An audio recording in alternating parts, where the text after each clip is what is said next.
गड़बड़ करने वाला लोग तो रहता ही है, पीने वाला लोग रहता है, चोर छुपा करके पीबे ना करता है। ये लाइनें कुछ महीने पहले नीतीश कुमार बोलते थे, अब वही लाइनें आप बोल रहे थे तेजस्वी। आप ये बताइए ना, आप अपने बच्चों को चाहेंगे कि आप शराब पिलाएं? पहले नंबर पे तो मध्य प्रदेश था जो भाजपा शासित राज्य है। दूसरे नंबर पे कौन था? हरियाणा थी, कर्नाटका थी। हरियाणा चौथे नंबर पे, यानी 5 में से तो टॉप 3 के जो राज्य थे वो तो भाजपा शासित है। वहाँ गई क्या ये टीम? और आज जागी है क्या? 4 महीने पहले कहाँ थी ये बीजेपी के लोग 4 महीने पहले क्या कर रहे थे? कि मंत्री के भाई के यहाँ से मुजफ्फरपुर में जो हुआ था, FIR हुआ था, शराब मिली नहीं मिली? अरे भाई, RJD के हों, GD के हों, भाजपा के हों, गलत काम करने वाले को तो सजा मिलेगी ना, चाहे कोई दल के हों, कोई विचारधारा के हों। अब हम बोलेंगे उत्कर्ष जी आपने झापड़ मार दिया, तो उसी पे बहस चलाते लगिएगा। सरकार जो सप्लायर्स है जहाँ से ये आ रहा है उन पर ज़्यादा तेज़ी से कार्रवाई करेगी। अरे 10 लाख नौकरी, सरकारी नौकरी, और 10 लाख रोजगार, वो अलग है। तो एक बार once in a field then you get to know what is the ground reality. अब गलत तरीके से नहीं ना, कोई हो तो एकदम श्रद्ध हो ना, कोई गड़बड़ी ना हो, कोर्ट कचहरी का मामला ना आए, हर एक चीज़ों को देखते हुए किया जा रहा है। पिछले कैंप चाहे में जो CTET वाले हों, BTET वाले, यही परेशान है। हम तो उनसे भी कहना चाहते हैं थोड़ा धैर्य रखें, सारा काम होगा। अगर कोई एकाध एविडेंस अगर कोई ला के देगा तो क्यों नहीं कार्रवाई होगी? BPSC पेपर अगर लीक हुआ, आपको लगता है तो लीक कब हुआ था? पिछली सरकार में हम ही ना उठाए थे मुद्दा। बिल्कुल। बिहार के उप मुख्यमंत्री तेजस्वी यादव पटना के रैन बसेरों का जायजा ले रहे हैं। रात के 1 बज रहे हैं। तेजस्वी जी, देर रात आप पटना के अलग अलग रैन बसेरों में जा रहे हैं, क्या हालात आपको नज़र आ रहे हैं? नहीं, ठंड का मौसम है और सरकार ने इसके लिए व्यवस्था कराई है ताकि जो गरीब मजदूर हैं, जो ठेला रिक्शा चलाने वाले हैं या फुटपाथ पे जो बेघर लोग हैं, ठंड में कम से कम उनको छत मिले, उनको सहारा मिले, उनके लिए सुविधा हो। कंबल की व्यवस्था यहाँ देख सकते हैं, पानी वानी की भी व्यवस्था है, शौचालय आसपास कुछ होगा उससे लोगों ने टाई अप कर रखा है ताकि लोगों को दिक्कत ना आए। और ठंड में आप लोग सब लोग जो है जान ही रहे हैं जो चीज़ें होती हैं, दिक्कत होता है ठंड में।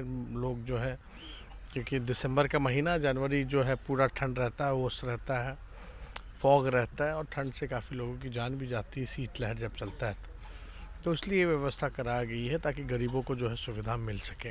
आपको कई ऐसे लोग भी मिले जिन्होंने शिकायत की कि उनको रैन बसेरे में आधार कार्ड या दूसरे आधार डॉक्यूमेंट्स की वजह कार्ड से नहीं वगैरह, रहने लेकिन दिया जा ऐसा विभाग से कोई कंपल्शन है नहीं। कोई भी एक पहचान पत्र दे करके व्यक्ति रह सकता है, उसका एक बाकायदा रजिस्टर जो है वो मेंटेन होता है। आप देखिएगा यहाँ एक बोर्ड लगा होगा सामने, मैं हटना सामने, वो कौन ड्यूटी पे है, कौन केयरटेकर है, कौन सुपरवाइज़र है, कौन सफाई निरीक्षक है, ये सब लोगों का जो है दिया गया है और रजिस्टर वहाँ बाकायदा मेंटेन होती है। अब यह है कि कंबल है, बेड है, बिस्तर है, कोई ऐसे असामाजिक तत्व ना आ जाए कि भैया जो कंबल लेके चला गया या कुछ चीज़ें यहाँ से लेके चली जाएं, तो इसलिए एक पहचान पत्र जो है वो मांगा जाता है।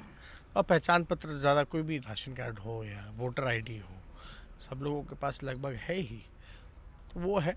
लेकिन महिलाओं के लिए हमने बोला है कि अलग से व्यवस्था कराई जाए। हाँ, कुछ महिलाएं सड़क पर सोई थी और उनके लिए कोई अलग से व्यवस्था नहीं है। तो एक बार once in a field then you get to know what is the ground reality. तो इसलिए हम सोचे कि एक बार घूम के देखें, जो सरकार का पैसा जा रहा है वो सही जगह खर्च हो रहा है कि नहीं हो रहा, गरीबों को उसका सेवा मिल पा रहा है कि नहीं मिल रहा है। इसलिए हम लोग जा कर के घूम के देख रहे हैं और लोगों से भी बात भी कर रहे हैं। बड़े कुछ लोग बाहर के लोग आते हैं, उनको रहने को नहीं मिलता, तो वो कुछ लोग, जैसे पिछले वाले में ही हमने देखा होगा राजेंद्र नगर के पास एक लड़का कैमूर से आया है, वो बेचारा परीक्षा वगैरह सरकारी नौकरी की तैयारी कर रहा है, तो वो 2 दिन से वहाँ रुका हुआ, तो उसको कोई दिक्कत नहीं, बाकायदा वहाँ तो वाईफाई की भी व्यवस्था है। तो ये सारी चीज़ें जो हैं, CCTV वगैरह है ताकि कोई दिक्कत ना हो। पिछले वाले रैन बसेरे में कुछ बेरोजगार मिले, उनका ये कहना था कि रहने की व्यवस्था तो मिल रही है, ठीक है, कुछ रोजगार की भी व्यवस्था मिलती तो बेहतर होता। इसलिए अपॉर्चुनिटी तो दी जा रही लोगों को।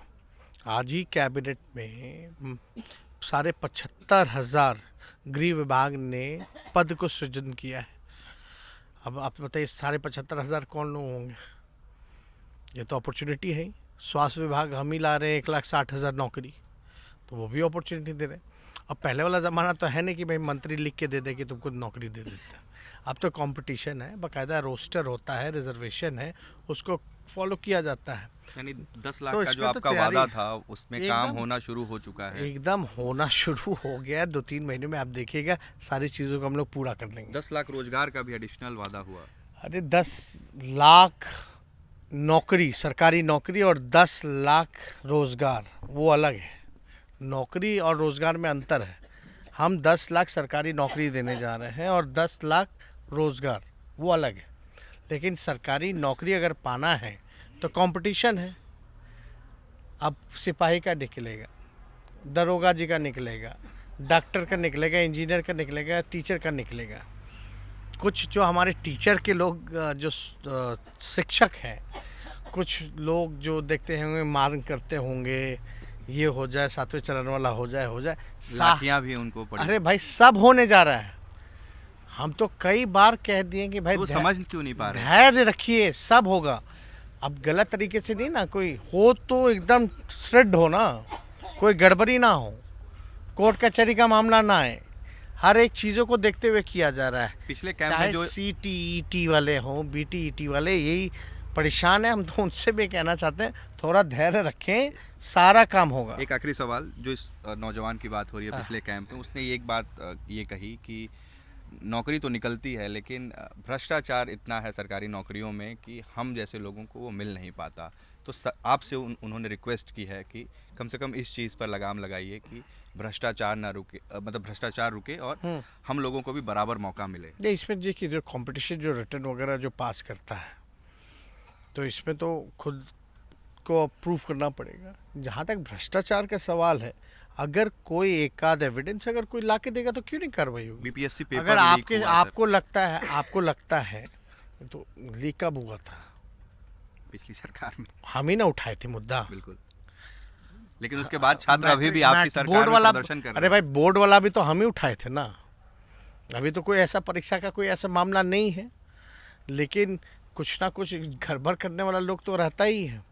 जब गड़बड़ करने वाला लोग रहेगा तो उन पर ठोस कार्रवाई होनी चाहिए, ताकि एक संदेश जाए और लोगों में कि भाई अगर आप गलत कीजिएगा तो आपको सज़ा मिलेगी। आपने सड़क किनारे सो रहे लोगों को कंबल भी बांटे, क्या पूरे ठंड आप इस काम को जारी रखेंगे या इसको किस तरीके से आगे इसमें हम लोग बढ़ाएंगे? विचार कर रहे हैं, क्योंकि आप देखेंगे जो आपके R ब्लॉक के पास चाणक्य होटल के सामने जो व्यवस्था कराई गई थी, वहाँ पर जो है कुछ ठेला वाले जो है या रिक्शा वाले अपना रिक्शा छोड़ करके नहीं सोना चाहते हैं।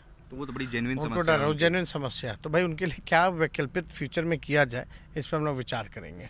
और यहाँ पटना नगर निगम के हमारे अधिकारी हैं अनिमेश जी, ये भी बेचारे लगे रहते हैं, काम कर रहे हैं और काम हुआ है काफ़ी। जो व्यवस्था वो तो है ही। और कई लोग यहाँ कितना दिन से आप लोग रह रहे हैं? कितना दिन से यहाँ रह रहे हैं? यहाँ सर लगभग 25 रोजा हो गया। 25 रोज हो गए। जी। कोई दिक्कत हुआ? अभी दिक्कत नहीं सर।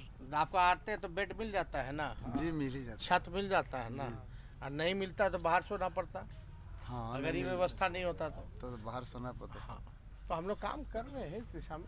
हम लोग को सर थोड़ा सा परेशानी शौचालय चलेगा। शौचालय यहाँ परेशानी टाइप है। किया हुआ है ना। यहाँ कहाँ जाते शौचालय के लिए? ये तो दिन में उधर एक ठो है, उसी से। वो रोड थर करके तो घुस जाते हैं उधर। हाँ, तो क्या क्या क्या है? टेम्पररी का एक बना है सर, तो अभी उसमें टाई अप किया गया है। तो लोकल जो पास में कंस्ट्रक्शन टाइप किया गया मेट्रो वाला है, जी, कम से जी। कम इन लोगों को निःशुल्क जो है, पैसा ना ले, अपना करवा दे। वो एक बार फॉलो अप करवा लीजिएगा, दिखवा लीजिए। तो टेम्पररी टॉयलेट्स की व्यवस्था होनी चाहिए। टेम्परेरी अब जगह जगह भी इमीडिएटली बनाया गया है, तो जो नियरेस्ट जो टॉयलेट होता है उससे टाई अप किया जाता है, ताकि निःशुल्क जो है वो ले लिया जाए। वो ज़्यादा दूर नहीं रहता। कितने रेडार में रहता है? हमको लगता है 100 मीटर 100 मीटर के अंदर ही जो है वो रखा रहता है। तो क्या अलाव वगैरह की व्यवस्था हो रही है इस कड़ाके की ठंड में? क्या चीज़ की? अलाव वगैरह की सार्वजनिक जगहों पर? नहीं, अभी तो हमको लगता है कि ये सारा चीज़ हम लोग अभी देख रहे हैं, और आगे जो भी कल कमी होगी उसको हम लोग कल जो है विभाग में डिस्कस करेंगे। इसलिए हम सोचे कि एक बार आ करके क्या एक्चुअली हो रहा है, क्या कमी है वो देख लें। जो ऑन पेपर जो हम लोगों के पास जो फाइल है तो वो तो व्यवस्था दी गई है, चाहे सीसीटीवी आप देख सकते हैं, आप देखिएगा सारा वहाँ वाईफाई की भी व्यवस्था है, हर एक चीज़ें हैं, पानी की भी व्यवस्था है, फायर अगर आग वाग लग जाए तो वो आग बुझाने की भी व्यवस्था वहाँ दी गई है। तो ये सारी चीज़ें हैं। एक लास्ट क्वेश्चन, एनएचआरसी की टीम आई है, सारण गई है, शराबबंदी जो जहरीली शराब कांड को लेकर एनएचआरसी की टीम सारण आई है, क्या कहेंगे इस पर? आज लोकसभा में भी ये मुद्दा उठा। मेरे ख्याल से सारे ऑपोजिशन के लोगों ने वॉकआउट किया है। ये जब मुद्दा उठा तो सारे ऑपोजिशन के लोगों ने वॉकआउट किया है। थोड़ा आपको नहीं लग रहा ये आई है या भेजी गई है? क्योंकि जो भारत सरकार ने एनसीआरबी का आंकड़ा दिया कि पूरे देश में कौन से राज्यों में जहरीली शराब से मृत्यु हुई, जिसका जवाब गृह राज्य मंत्री नित्यानंद ने दिया, उसमें तो बिहार बहुत नीचे था। पहले नंबर पे तो मध्य प्रदेश था जो भाजपा शासित राज्य है। दूसरे नंबर पे कौन था? हरियाणा थी, कर्नाटका थी। हरियाणा चौथे नंबर पे, यानी 5 में से तो टॉप 3 के जो राज्य थे वो तो भाजपा शासित है। वहाँ गई क्या ये टीम? क्यों नहीं गई? और आज जागी है क्या? 4 महीने पहले कहाँ थी ये बीजेपी के लोग 4 महीने पहले क्या कर रहे थे? इन लोगों ने तो ओथ भी लिया था। या तो ये खुल के बोलें कि शराबबंदी जो है खत्म होनी चाहिए। आपकी क्या राय आपको है? क्यों नहीं लगता ये खुल के क्यों नहीं बोल रहे? सबने जब एक नहीं, नहीं, सर्वसम्मति से ये कानून पास हुआ ये तो फिर ऐसे नहीं चलेगा ना। जहां आप देखिएगा कार्रवाई तो हो रही है, कौन सी कार्रवाई नहीं की जा रही या जब्ती नहीं की जा रही? उसके बाद सब लोगों पे कार्रवाई हुई है। बतौर नेता प्रतिपक्ष आप इसे सरकार प्रायोजित हत्याकांड तक का दर्जा दे चुके हैं। आपको नहीं लगता कि छपरा में जो कांड हुआ, चाहे वो थाने से स्पिरिट गायब होने का मामला हो या थाने के ठीक सामने के गांव में लोगों की मौत होने का मामला हो, अलग अलग थानों में मौत होने का मामला, आपको लगता है कि ये फेलियर है? ये आपको एक बात समझना पड़ेगा, कानून बनाने का हमारा मकसद क्या था? मकसद ये है कि लोग शराब का सेवन ना करें, है ना? इससे लोग सफ़र करते हैं। अब हम आप ही से पूछें कि शराब जो गरीब लोग हैं या कोई लोग हों, नशा करना चाहिए नहीं करना चाहिए? अगर महात्मा गांधी चाहते थे शराबबंदी हो तो उनका क्या गलत इंटेंशन था? आप ये बताइए ना, आप अपने बच्चों को चाहेंगे कि आप शराब पिलाएं? मेरा सवाल ये नहीं, आप नहीं, बिल्कुल नहीं चाहेंगे, बिल्कुल नहीं चाहेंगे। भाई गड़बड़ करने वाला लोग तो रहता ही है ना, गड़बड़ करने वाला लोग तो रहता ही है। पीने वाला लोग रहता है, चोर छुपा करके पीबे ना करता है। ये लाइनें कुछ महीने पहले नीतीश कुमार बोलते थे, अब वही लाइनें आप बोल रहे थे। तेजस्वी जी, बतौर नेता प्रतिपक्ष आप इसे सरकार प्रायोजित, आप एक बात पे थे, हम जब बोलते थे, जब हमारे पास एविडेंस होता था। एविडेंस हम क्या लाते थे कि मंत्री के भाई के यहाँ से मुजफ्फरपुर में जो हुआ था, FIR हुआ था, शराब मिली नहीं मिली? जेडीयू के नेता हैं सारण में, अरे उन्हीं एक के हाथ मिनट, शराब मिली है उनके घर में, तो कार्रवाई होगी। किसी क्या हम, अरे भाई आरजेडी के हों, जेडी के हों, भाजपा के हों, गलत काम करने वाले को तो सज़ा मिलेगी ना, चाहे कोई दल के हों, कोई विचारधारा के हों। लेकिन आप हम पे कह रहे हैं, हम तो तब रेस करते थे जब कोई हमारे पास ठोस एविडेंस था। अब हम बोलेंगे उत्कर्ष जी आपने झापड़ मार दिया, तो उसी पे बहस चलाते लगिएगा। क्या आने वाले दिनों में इस पर और थोड़ा स्ट्रिक्ट होने की ज़रूरत है तेजस्वी जी? बतौर सरकार, बतौर कानून प्रशासन, लोगों को और जागरूक करने की और उन पर और सख्ती बरतने की ज़रूरत है? हमको लगता है जागरूकता ज़्यादा महत्वपूर्ण है, लोगों को और जागरूक किया जाए। और हमको लगता है कि आने वाले समय में सरकार जो सप्लायर्स हैं, जहाँ से ये आ रहा है, उन पर ज़्यादा तेज़ी से कार्रवाई करेगी। तो उप मुख्यमंत्री तेजस्वी यादव, जो कि फिलहाल अलग अलग रैन बसेरों का दौरा कर रहे हैं, तमाम मुद्दों पर उन्होंने अपनी राय रखी। उत्कर्ष कुमार सिंह, अनसीन इंडिया, पटना।